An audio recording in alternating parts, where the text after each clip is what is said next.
La première partie du rappel 1 porte sur la notation exponentielle. L'exponentiation, c'est quoi? C'est l'opération qui consiste à affecter une base d'un exposant afin d'obtenir une puissance. Base, exposant, puissance.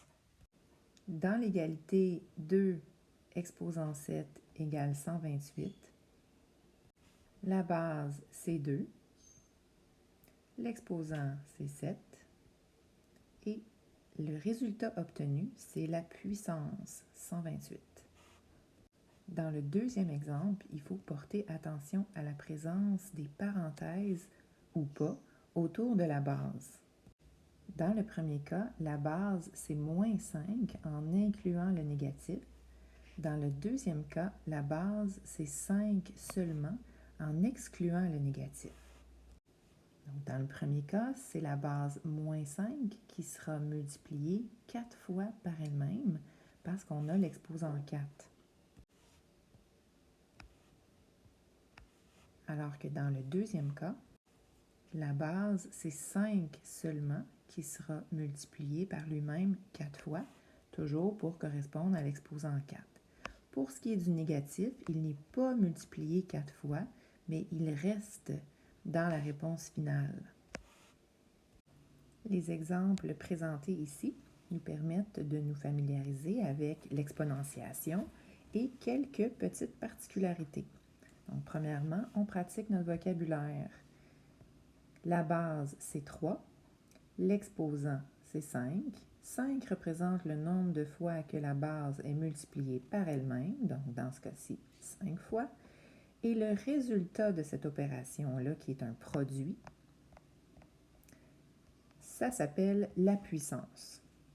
Ensuite, on remarque que quand l'exposant est 1, bien, la puissance aura la même valeur que la base. Autrement dit, ça ne change pas la réponse, la base reste telle qu'elle. Ça, ce sera toujours vrai avec l'exposant 1. Autre particularité, l'exposant 0.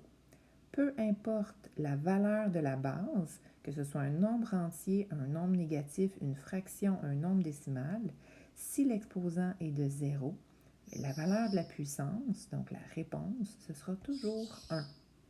Donc ça, c'est vraiment une petite particularité à se rappeler. Dernier exemple, si l'exposant est négatif et qu'on souhaite le rendre positif par convention mathématique, bien, il faut faire une inversion. Bon, l'inversion, qu'est-ce que ça veut dire? Lorsque l'exposant est négatif, on va se rajouter un 1 invisible. La base 4, c'est comme 4 entiers, donc 4 sur 1. Pour rendre l'exposant négatif positif, parce que ça c'est une convention mathématique, on va simplement inverser notre base. Donc la base va devenir 1 sur 4 au lieu de 4 sur 1. Donc le 1 qui était en bas s'en revient au numérateur et le 4 s'en va au dénominateur. Et ça a pour effet de rendre notre exposant positif. Donc c'est-à-dire que j'avais 2 négatifs qui est devenu 2 positifs. Maintenant, si je l'écris au long pour faire le calcul, cette expression serait l'équivalent de 1 sur 4 fois 4. C'est-à-dire que le 4 est multiplié 2 fois par lui-même. Donc, j'obtiendrai 1 sur 16.